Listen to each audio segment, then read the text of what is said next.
요한계시록 4장 6절에서 11절까지입니다. 함께 봉독합니다. 보좌 앞에 수정과 같은 유리바다가 있고 보좌 가운데와 보좌 주위에 네 생물이 있는데 앞뒤에 눈들이 가득하더라. 그 첫째 생물은 사자 같고 그 둘째 생물은 송아지 같고 그 셋째 생물은 얼굴이 사람 같고 그 넷째 생물은 날아가는 독수리 같은데 네 생물은 각각 6날개를 가졌고 그 안과 주위에는 눈들이 가득하더라. 그들이 밤낮 쉬지 않고 이르기를 거룩하다 거룩하다 거룩하다 주 하나님 곧 전능하신 이여 전에도 계시고 이제도 계시고 장차 오실 이시라 하고 그 생물들이 보좌에 앉으사 세세토록 살아계시는 이에게 영광과 존귀와 감사를 돌릴 때에 24장로들이 보좌에 앉으신 이 앞에 엎드려 세세토록 살아계시는 이에게 경배하고 자기의 관을 보좌 앞에 드리며 이르되 우리 주 하나님이여 영광과 존귀와 권능을 받으시는 것이 합당하오니 주께서 만물을 지으신지라 만물이 주의 뜻대로 있었고 또 지으심을 받았나이다 하더라. 아멘. 요한계시록은 이 요한이 본 것들 그리고 보고 있는 것들 또 장차 올 일들 이런 것들을 계시를 받아가지고 이제 기록한 그런 책이지요.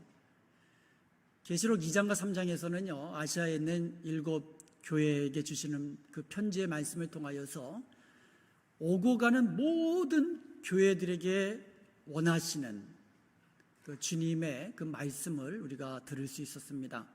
그리고 이제 4장에 가서는 이 천상으로 이제 사도 요한이 성령의 감동을 받아가지고 이제 올라가서 천상을 보게 됩니다.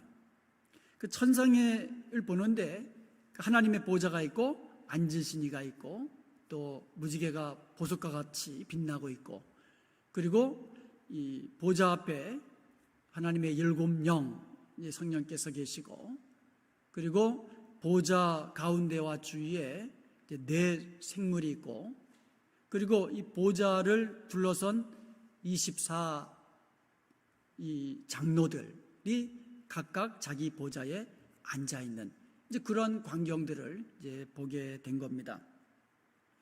자, 그럼 오늘은 지난주에 이어서 이제 나머지 4장 그 6절부터 말씀을 이제 살펴보겠는데 먼저 5절을 다시 한번 보겠습니다. 5절에 보면 보좌로부터 번개와 음성과 우레소리가 나고 보좌 앞에 켠 등불 7이 있으니 이는 하나님의 7영이라. 우리 지난 시간에는 하나님의 7영에 대해서 우리가 살펴보았는데요.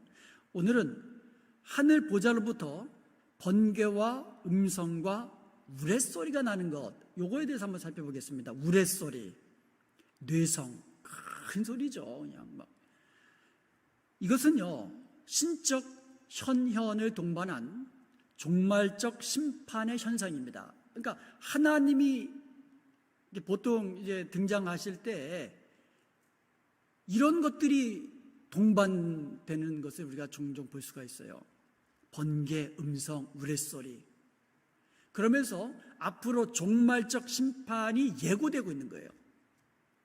자, 그런데 계시록에 보면은요, 4장 5절에 보면 보좌로부터 번개와 음성과 우레소리가 난다고 그랬는데 8장 5절에 보면은요, 천사가 향로를 가지고 제단에 불을 담아다가 땅에 쏟으니까 우레와 음성과 번개와 하나가 더 추가됩니다. 지진이 나더라. 그러니까 번개, 음성, 우레소리가 에다가 지진이 하나 추가되고요. 11장 19절에 보면 큰 우박이 추가가 됩니다. 하늘에 있는 하늘의 성전이 열리니 성전 안에 하나님의 언약궤가 보이며 또 번개와 음성과 우레와 지진과 큰 우박이 있더라. 16장 18절에도 보면 번개와 음성들과 우레소리가 있고 또 큰 지진이 있어 얼마나 큰지 사람이 땅에 있어 온 이래로 이같이 큰 지진이 없었더라. 자, 그런데 지금 4개가 나오고 있거든요. 그러니까 하나님의 현현과 더불어 종말적 심판이 예고되는 장면이 지금 4개가 나오는데, 첫 번째 것은요, 하늘에서 이루어지는 거예요. 하늘에서. 4장 5절이거든요. 보좌로부터 번개와 음성과 우레소리가 나고, 그러니까 하늘에서 지금 이루어지고 있어요. 근데 하늘의 종말적 심판이 하늘에 머물러 있는 겁니다. 그런데 그 다음부터는요, 이 종말적 심판이 하늘에 머물러 있는 것이 아니라 하늘에서 시작돼 가지고 땅에 쏟아진다는 거예요. 하늘에서 발생을 하는데 땅으로 쏟아진다는 겁니다. 여기서 우리가 두 가지를 알 수가 있는데요, 하늘 성전, 즉 하늘의 보좌가 종말적 심판의 진원지라는 사실을 알 수가 있어요. 큰 지진이 땅에서 나지만 이것이 하늘에서부터 시작되는 거예요. 하늘에서부터. 그리고 앞으로 종말적 심판이 그 하늘 보좌로부터 있을 것이다라는 것을, 심판을 예고하고 있는 겁니다.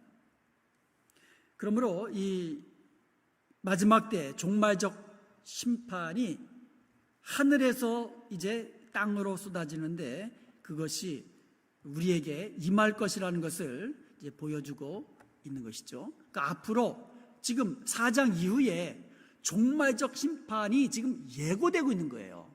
근데 종말적 심판이 어디서부터 온다고요? 하늘에서부터 임한다, 땅으로 쏟아진다는 것을 알 수가 있는 것입니다.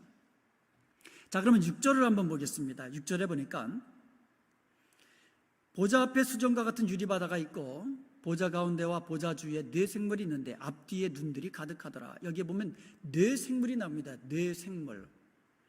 이 생물을요, 영어로 하면 living creature라고 되어 있거든요. 살아있는 생물들, 피조물들이라는데 네 개의 생물이 여기에 등장을 합니다.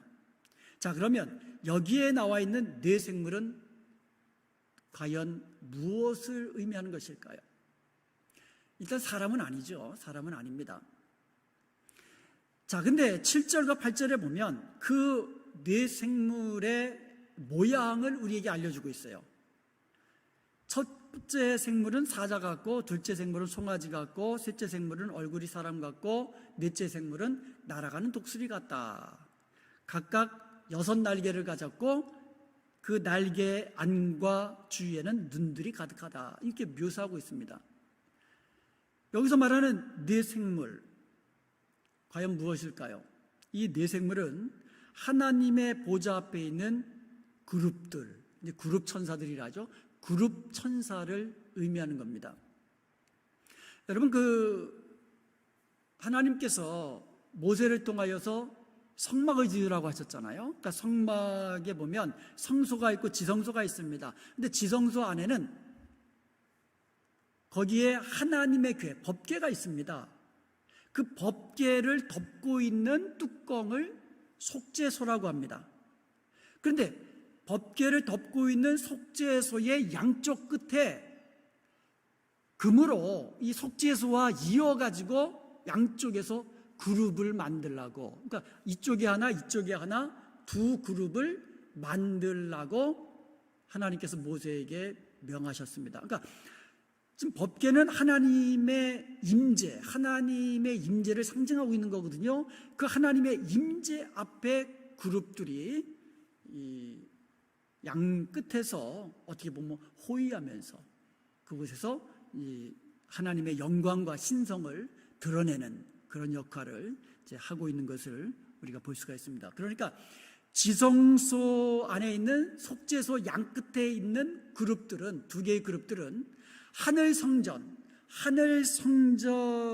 있는 두 그룹 천사의 그 천사들이 원형이 되는 거죠.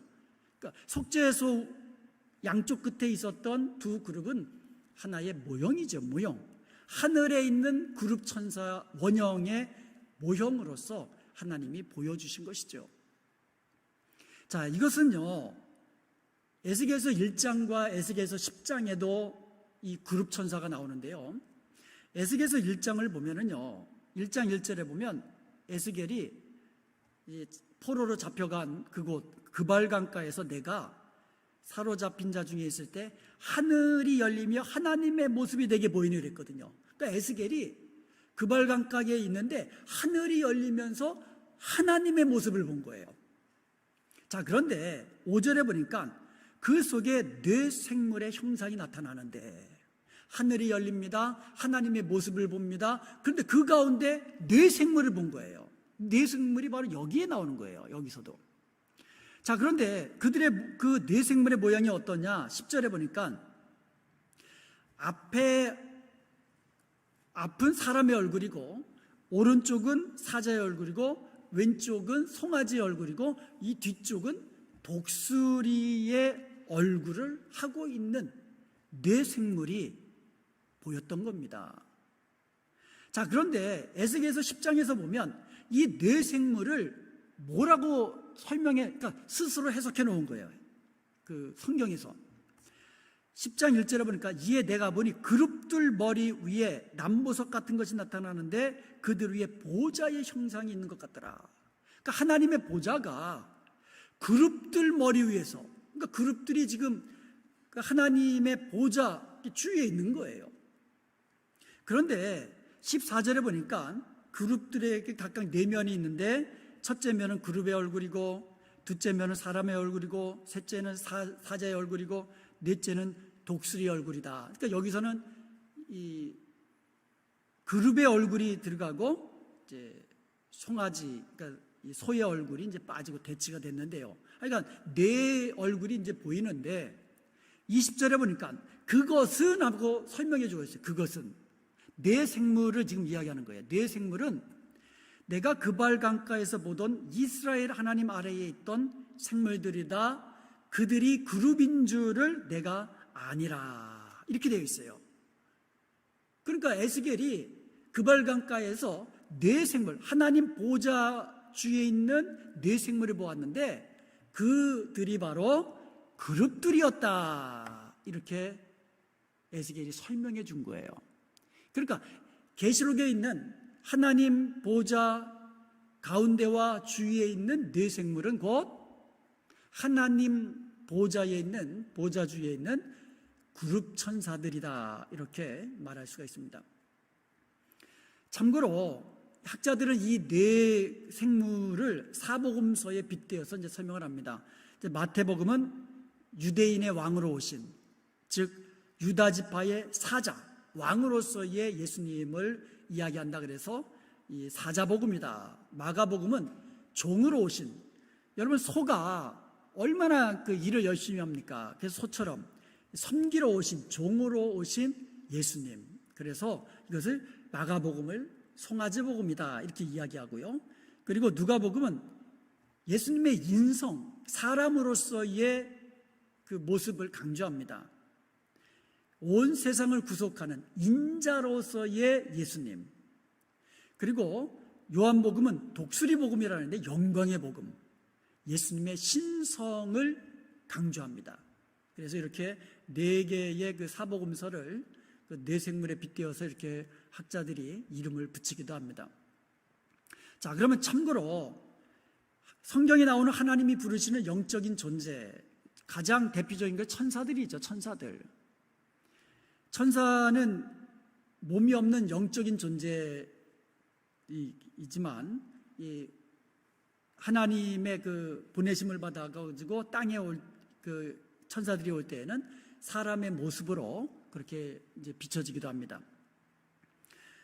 이 날개가 없는 그 젊은 남자의 모습으로 이제 나타나기도 하는데요. 그래서 천사들은 영적인 존재들이기 때문에 신들이라고도 불리고, 그리고 하나님의 아들들 이렇게 이제 불리기도 합니다. 그래서 가장 대표적인 영적인 존재, 하나님이 이제 그 부리시는 영적인 존재가 이제 천사들이죠. 그리고 오늘 우리가 살펴본 그룹, 이 체루빔이라고 이게 복수로 해가지고, 이거는 하나님 보좌 주위에서 하나님과 함께하는 영적인 존재들을 그룹들이라고 합니다. 그룹, 천사 이렇게도 이야기하죠. 하나님의 영광과 신성을 드러내고 또 하나님 주위에서 호위하는 그런 역할을 담당하는 그와 같은 영적인 존재들이죠. 그래서 구약 성경에 보면은요, 하나님이 그룹들 사이에 좌정하고 계신다라는 표현이 자주 나옵니다. 그러니까 하나님이 거하시는 자리는 그룹들 사이에 좌정하신다, 이렇게 표현합니다. 시편 18편 10절에 보면 하나님이 그룹들을 타고 다니신다, 이렇게 이런 표현도 있고요. 그리고 온 백성이 두려워 떠는 하나님의 통치에서도 그룹들이 등장을 합니다. 그래서 우리가 에스겔서 1장과 10장에서 그들의 그 그룹들, 네 생물들의 그 모습을 우리가 살펴보았고요. 이제 보통은요, 그룹은 이제 그 네 얼굴과 네 날개, 그룹은 보통 네 생물이라고 이야기하잖아요. 그래서 그룹은 보통 넷으로 표현되고, 그 다음에 네 얼굴과 그 다음에 네 개의 그 날개, 이렇게 묘사가 됩니다. 그리고 또 하나 영적인 존재가 스랍이라는 게 있어요. 스랍, 세라핌이라고 하는데, 이것은 이사야 6장에 등장을 합니다. 이사야 6장에 보면 이제 스랍들이 하나님 보좌 주위에서, 그룹들처럼 하나님 보좌 주위에서 특별히 그분의 하나님의 영광을 높이면서 거룩하신 하나님을 찬양하는 일을 주로 하고 있습니다. 이제 이게 좀 달라요. 자, 그런데 계시록에, 특별히 계시록 4장 8절에 나와 있는 새 생물, 이 그룹은요, 좀 어떻게 보면 특이합니다. 이사야 6장에 나오는 것은 이제 스랍이라고 했고, 이제 계시록 4장 8절에 나오는 것은 그룹이라고 했는데, 그런데 이사야 6장 2절에 나와 있는 스랍들처럼 여섯 날개라는 표현을 썼어요. 에스겔서에 보면 그 네 날개라고 표현되어 있는데, 그런데 계시록 4장 8절에서는 이사야 6장에 나와 있는 스랍들처럼 여섯 날개를 가졌다, 이렇게 표현하고 있어요. 그리고 이사야 4장에 나와 있는, 이사야 6장 3절에 나오는 이 스랍들이요, 거룩하다 거룩하다 거룩하다 만군의 여호와여 하면서 거룩하신 하나님을 찬양하거든요. 이것이 이제 이사야 6장에 나와 있는 스랍에 대한 묘사인데, 계시록에 나와 있는 이 그룹이 여섯 날개를 가지고 거룩하신 하나님을 찬양하거든요. 그래서 이 계시록에 나와 있는 이 그룹의 그 모습은 그 에스겔서에 나와 있는 그룹의 모습과 약간의 좀 구별되는 그런 모습은 있는 것으로 이제 우리가 살펴볼 수 있습니다. 자, 이제는요, 천국 보좌에 대해서 살펴보겠습니다. 계시록 4장 8절 이하 11절까지 보면 천국 보좌에서 두 가지가 드려지는 것을 살펴보고 있습니다. 이게 굉장히 중요합니다. 이 장면이 천국에 있는 하나님의 보좌 주위에서 벌어지고 있는 이 두 가지가 계시록 전체에서 우리에게 알려주고, 그리고 교훈하고 싶은 핵심이 등장합니다. 하나님 보좌 앞에서 첫 번째로 예배가 드려지고요, 두 번째로 통치가 드려집니다. 하나님의 통치가 이루어집니다. 우리 한 가지씩 한번 살펴보기를 원합니다. 천상의 보좌에서 천상의 예배가 드려지고 있는 것을 요한이 보고 우리에게 계시해 준 겁니다. 네 생물들은요, 끊임없이 찬양하며 예배를 드립니다. 8절에 보니까 네 생물들은요, 그들이 밤낮 쉬지 않고 이르기를, 하나님 보좌 주위에 있는 네 생물들, 그룹들은 쉬지 않고 찬양하며 예배하는데, 자, 찬양하는 내용이 보세요. 거룩하다 거룩하다 거룩하다. 자, 첫 번째로 찬양의 내용이 뭡니까? 하나님의 거룩성입니다. 하나님은 거룩하신 분입니다. 이 거룩하다는 말은 구별된다는 뜻이거든요. 그러니까 하나님은 피조물들과 구별되는 분이세요. 이런 면에서 하나님의 거룩성은, 하나님의 거룩하심은 우리와는 완전히 다른 거죠. 그것을 쉬지 않고 찬양합니다. 거룩하다 거룩하다 거룩하다. 주 하나님 곧 전능하시니 하면서 전에도 계셨고 이제도 계시고 장차 오실 이시라. 또 하나 찬양의 제목이 뭐냐면 하나님의 영원성입니다. 영원성. 우리는요, 이 땅에 영원하지가 않잖아요. 이 땅에 시작이 있으면 끝이 있잖아요. 모든 것이 시작이 있으면 끝이 있습니다. 그런데 하나님은 시작도 없으시고 끝도 없으시고 알파와 오메가요.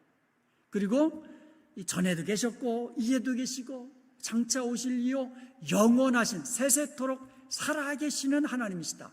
하나님의 영원성을 찬양합니다. 자, 그리고 11절에 보니까는요, 또 무엇을 찬양하냐면 주께서 만물을 지으신지라 만물이 주의 뜻대로 있었고 또 지으심을 받았나이다. 이것은 24장로들의 찬양이거든요. 그러니까 이 세 가지 주제를 가지고 찬양하는 걸 볼 수 있습니다. 첫 번째로 하나님의 거룩성, 두 번째로 하나님의 영원성, 세 번째로 하나님의 주권. 그러니까 모든 것이 하나님이 만드셨고 또 하나님의 뜻대로 있었고 하나님의 뜻대로 지으심을 받았다. 그러니까 하나님의 주권, 모든 주권은 하나님께 있다. 이것을 찬양하는 거예요. 내 생물들의 찬양과 경배는요, 24장로들의 찬양과 경배와 이 내용상으로는 거의 흡사합니다. 그러므로 우리가 이 땅에서 우리가 드리는 찬양과 경배도 결국 천상에서 드려지고 있는, 끊임없이 드려지고 있는 이 찬양과 경배를 우리가 본받아야 된다는 것을 알 수가 있어요. 거룩하신 하나님 앞에서 우리와 다른 거룩하신 하나님께 모든 영광과 존귀와 권능과 감사를 돌려드리면서 영원하신 하나님, 살아계신 그 하나님의 그 주권적인 통치 앞에 순종하면서 그렇게 드려지는 우리의 예배, 우리의 삶이 필요하다는 것을 우리에게 보여주고 있는 것입니다. 여기에 보면은요, 합당하다라는 말이 나와요. 우리 주 하나님이여 영광과 존귀와 권능을 받으시기에 합당하시다. 이것은요, 뇌 생물들도 그렇게 했고요, 24장로들도 그렇게 고백했습니다. 하나님은 모든 영광과 존귀와 감사와 권능을 받으시기에 합당하다. 이 합당하다는 말, 이것은요, 오직 하나님만이 영광을 받으시기에 합당한 이유가 있다는 거예요. 그러니까 우리가 하나님께 예배를 드리고 하나님의 주권에, 하나님의 통치에 복종하는 삶을 사는데, 그러면서 우리의 모든 영광과 감사와 존귀와 능력과 그리고 권세를 다 하나님께만 돌려드리는데 그 이유가 있다라는 거예요. 우리가 하나님 앞에 갔을 때에 잘했다, 착하고 충성된 종아 하면서 주님이 칭찬하시면서 우리에게 영광을,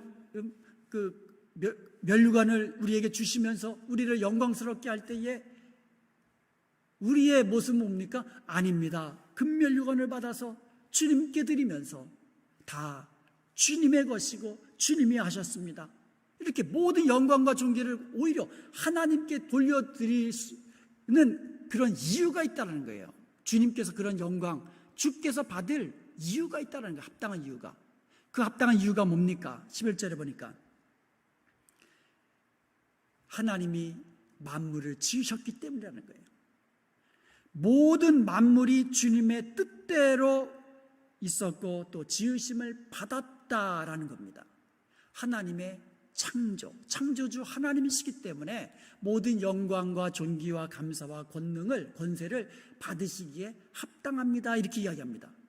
자, 4장에서는요, 창조주 하나님에 대해서 경배와 찬송을 드리거든요. 그런데 5장으로 넘어가면 이것이 어린 양 대신 예수 그리스도가 경배를 받으시는 예배의 우리의 예배를 받으시는 이 대상으로 그리스도가 나옵니다. 어린 양.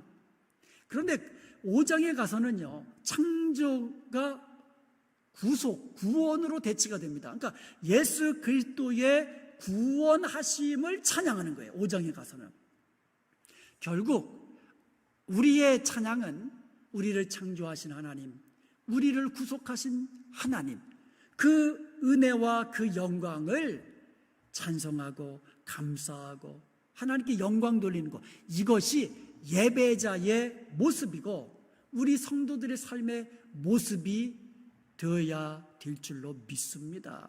이것이 우리의 찬양의 어떻게 보면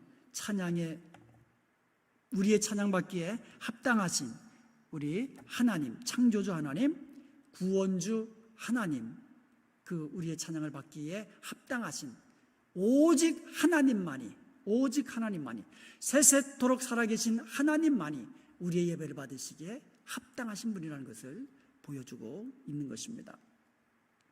여러분, 주기도문에 보면은요, 주님께서 우리에게 너희는 이같이 기도하라 하면서 첫 번째로 뭘 이야기하냐면 이름이 거룩히 여김을 받으시오며, 그러니까 거룩성에 대해서 이야기하고요. 그 다음에 나라 임하옵시며, 성경에서 나라라는 말은 통치라는 말, 통치권, 하나님의 나라, 하나님의 통치, 하나님의 통치권을 의미하는 거예요.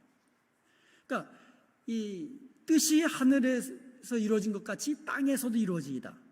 하나님의 주권, 하나님의 뜻이 하늘에서는 이미 이루어졌어요. 그것이 땅에서도 이루어지기를 소원하는 그와 같은 기도가 주기도문이거든요. 주기도거든요. 근데 계시록 전체는요, 이 주기도의 간청이 뭡니까? 하나님 이름이 거룩히 여김을 받으시고 거룩하신 하나님의 이름이 거룩히 여김을 받는다는 거잖아요. 그 다음 나라, 하나님의 통치가 이루어지는 거예요. 하나님의 뜻이 땅에서, 하늘에서 이루어진 것 같이 땅에서도 이루어진다는 이 주기도문의 간청이 하늘에서 성취되어 있는 것을 지금 보는 거예요.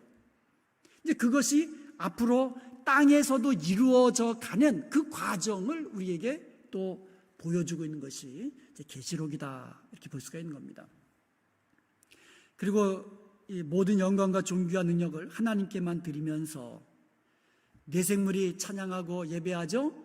24장로들이 찬양하고 예배하죠.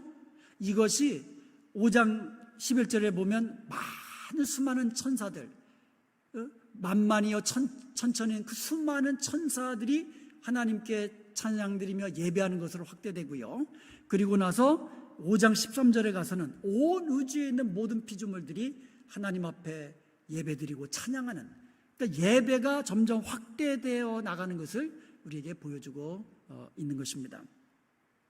자, 하나님께서 우리를 창조하시고 구원하신 목적이 뭘까요? 결국은 하나님께 예배드리고 하나님께 찬송 드리게 하기 위함이라고, 하나님 입장에서 보면 예배 받으시고 찬양 받으시기 위함이라고 우리에게 이야기하고 있습니다. 이사야서 43장 21절에 보면 이 백성은 내가 나를 위하여 지었나니 나의 찬송을 부르게 하려 함이라. 그러니까 우리가 늘 하나님의 찬송을 부르며 하나님께 찬송을 드리는 것이 우리가 창조받은 목적이라는 것을 알 수가 있고요. 그럼 출애굽할 때에 하나님이 모세에게 바로에게 보내시면서 바로에게 이렇게 말하라고 알려주신 장면입니다. 출애굽기 3장 18절에 보면 우리가 우리 하나님 여호와께 제사를 드리려 하오니 우리를 보내달라, 이렇게 이야기하라고 알려주십니다. 다시 말씀드리면 이스라엘 백성들을 애굽에서 구원하신 목적도 결국 하나님께 제사 드리게 하기 위해서, 그러니까 하나님을 예배하기 위함이라고 이야기하고 있어요.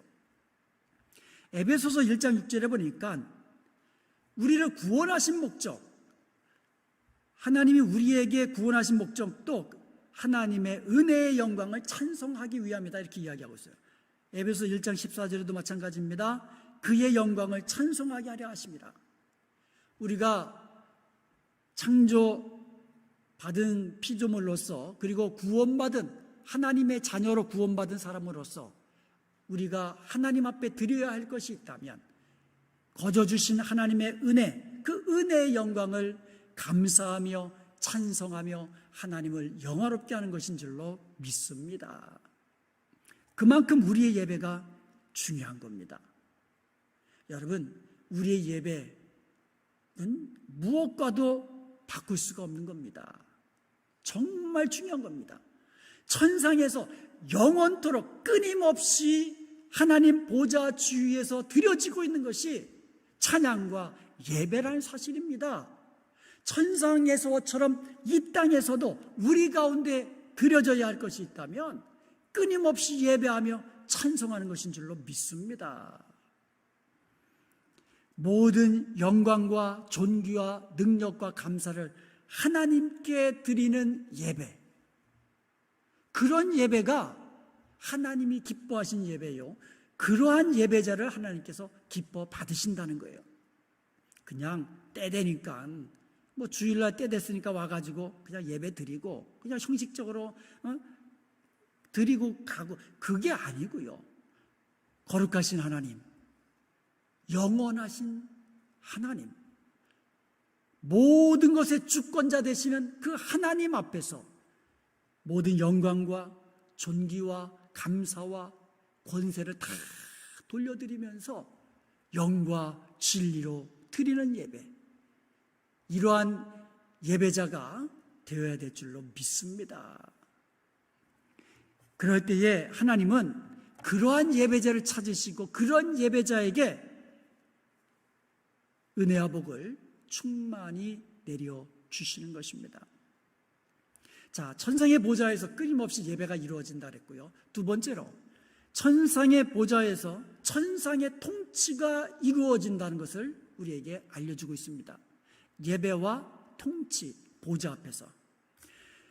천상의 보좌는요, 하나님이 세상을 통치하시는 장소입니다. 세상의 모든 일들을 주권적으로 섭리하시고 심판하시는 곳, 그것이 바로 천상의 보좌실이라는 거예요. 보좌가 있는 그곳, 하나님의 보좌실은요, 하나님께서 세상을 통치하시는 방입니다. 그러니까 이 땅에 이제 지성소라는 아주 그 정방형으로 아주 조그만 지성소는요, 아주 작은 방입니다. 아주 작은 사이즈인데요. 하나님이 거하시는 곳을 그렇게 이제 보여주셨는데, 그것이 작지만 하나님이 계시는 곳이고 그곳에서 세상의 통치가 이루어지는 곳이라는 것을 우리에게 보여주신 거거든요. 천상에 하나님의 보좌가 있는 것이 바로 그것의 원형이라는 거예요. 그곳에 보면은요, 24장로들이 함께 그 어전회의, 보통 여러분 그 임금들이 보면 그 임금들이 이제 보좌에 딱 앉아 있으면 그 밑에 신하들이 쭉 있잖아요. 그걸 한번 연상해 보시면 될 거예요. 그 가운데 결정되는 것이 곧 자기들이 다스리는 이 백성들에게 그대로 이루어지는 거예요. 지금 이제 대통령 집무실에서, 근데 지금은 뭐 대통령이 결정해도 또 의회에서 그것을 또 추인해야 되고 뭐 그러지만, 옛날에 임금은 그랬습니까? 안 그랬잖아요. 그 임금에 있는 보좌가 있는 그곳에서 결정되면 그대로 시행되는 거예요. 천상의 보좌, 하나님의 보좌 앞에 있는 24장로들, 어전회의라고 우리가 생각하면 될 거예요. 그곳에서 결정되고 있는 것들이 세상을 그대로 통치된다는 거예요. 그 계시록 5장 10절에 보면은요, 24장로들이 이제 찬양하는 그런 내용들에 보면 5장 10절에 어떻게 되어 있냐면요, 제가 한번 봉독해드리면 이렇게 되어 있습니다. 그들로 우리 하나님 앞에서 나라와 제사장들을 삼으셨으니 그들이 땅에서 왕노릇하리로다. 즉 주님처럼, 주님과 함께 땅에서 왕노릇하는 존재라는 거예요. 우리 성도들이 그것을 이 하나님의 보좌실에서 보여주고 계시는 거예요. 하나님의 주권은요, 하늘에서는 이미 완전한 실체로 확립되어 있는 거예요. 땅 위에서도 역시 그 주권이 이루어져야만 합니다. 그러니까 천국에서는요, 이미 하나님의 그 주권이 이루어져 있어요.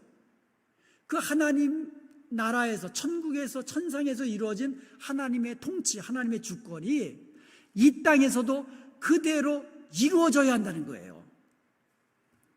하늘에서 실제인 것이 땅에서도 실제가 되어야 된다는 것을 우리에게 알려주고 있는 겁니다. 그래서 뜻이 하늘에서 이루어진 것 같이 땅에서도 이루어지이다. 주님이 가르쳐주신 기도문이거든요, 이것이. 사도 요한은요, 하늘에서 하나님의 주권을 보았습니다. 만약에 사도 요한이 하늘에 올라가 가지고 하늘 그 보좌실에서 이루어지는 하나님의 주권과 통치를 보지 않았더라면 이 땅에 되어지는 모든 일들이 하나님의 뜻대로 이루어지는 것을 아무도 알 수 없을 거예요. 그런데 사도 요한이 천상에서 하나님의 주권을 본 거예요. 그리고 나서 우리에게 계시해 주셨기 때문에 천상에서 그 실제하고 있는 하나님의 주권이 어떻게 땅 위에서도 필연적으로 그대로 되어져 가고 있는가를 우리에게 볼 수 있도록 하신 것이라는 거예요. 이게 놀라운 겁니다. 만약에 천상에서 하나님의 주권을 보지 않았다면 아무도 모르는 거예요. 이것이 하나님의 뜻대로 되는 건지, 아니면 세상 그 임금인 사탄이 자기 뜻대로 마구 하는 건지, 아니면 내가 사람의 뜻대로 모든 것이 그냥 되어져 가는 건지 아무도 모르는 거예요. 그런데 사도 요한이 천상에서 하나님의 주권, 하나님의 뜻이 이루어진 것을 본 겁니다. 그리고 그것이 땅에서 필연적으로 그대로 진행되고 이루어지는 것을, 완성되는 것을 우리에게 볼 수 있도록 해 주었다는 겁니다. 그러므로 4장에서 하나님의 통치가 이루어지는 그 비전이 4장 이후에 땅에서 어떻게 그것이 이루어져 가는가를 보여주고 있는 겁니다. 그러니까 종말의 때 하나님의 그 심판과 하나님의 구원은 다 하늘에서 계획되어지고 하나님의 주권 아래 이미 실현되어 있는 것을 사도 요한이 본 거예요. 그것이 이 땅에서 어떻게 필연적으로 진행되고 이루어져 가는가, 실현되어 가고 있는가. 계시록 4장 이후의 것들은 이 하나님의 주권 아래 이루어지고 있다는 것을 우리에게 깨닫게 하고 보여준 것이 이 계시록 4장이라는 것입니다. 그러므로 계시록 4장과 5장은 굉장히 중요한 이 장입니다.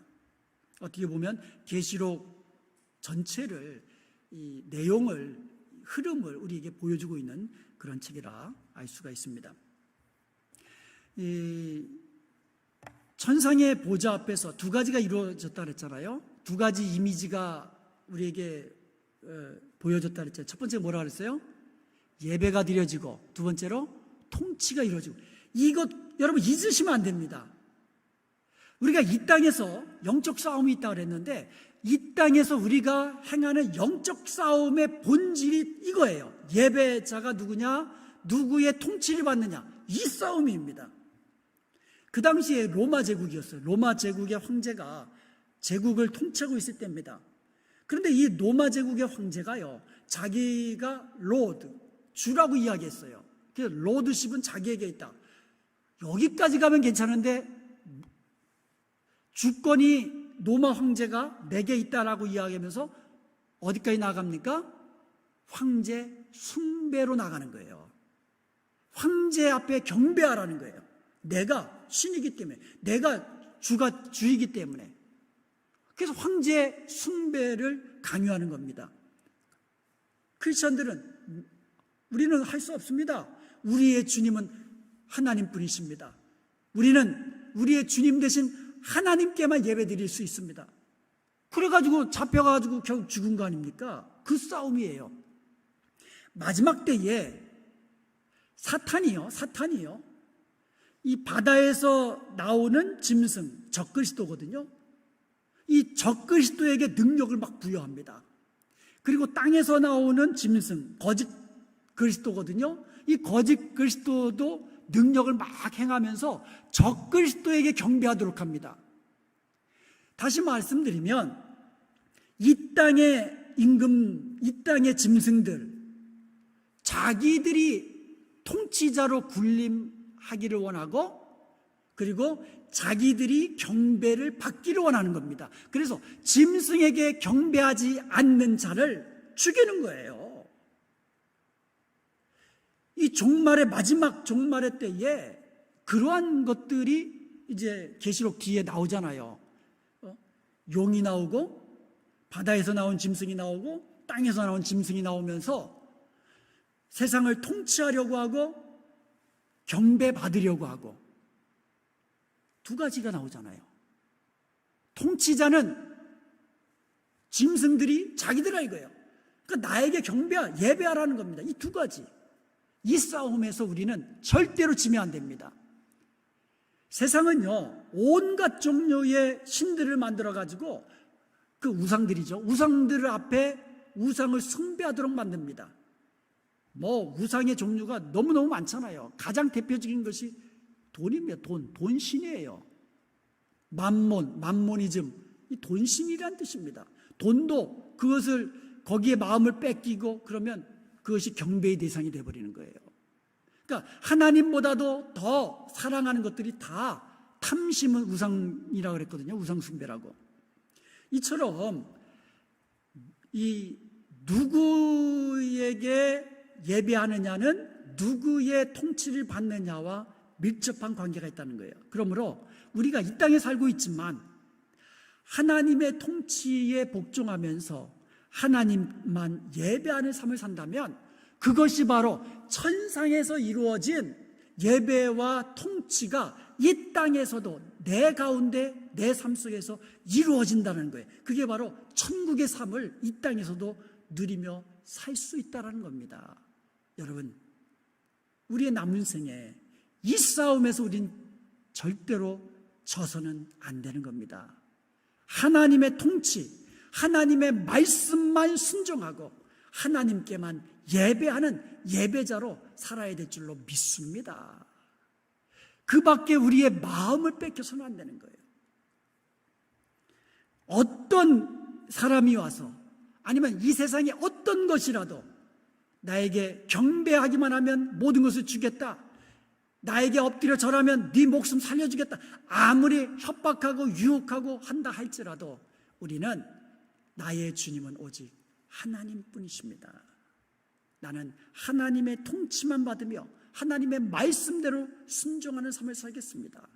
그리고 나의 삶이 하나님께만 세세토록 살아계신 거룩하신 영원하신 하나님께만 모든 영광과 존귀와 능력과 감사와 권세를 다 돌려드리는 영과 진리로 예배하는 예배자가 되겠습니다. 이렇게 결단하고 그렇게 살아가는 저와 여러분이 되어서 이 땅에 살고 있지만 천상에 사는 것처럼 그렇게 영광스러운 하나님의 자녀로 살아갈 수 있기를 주님의 이름으로 축원드립니다.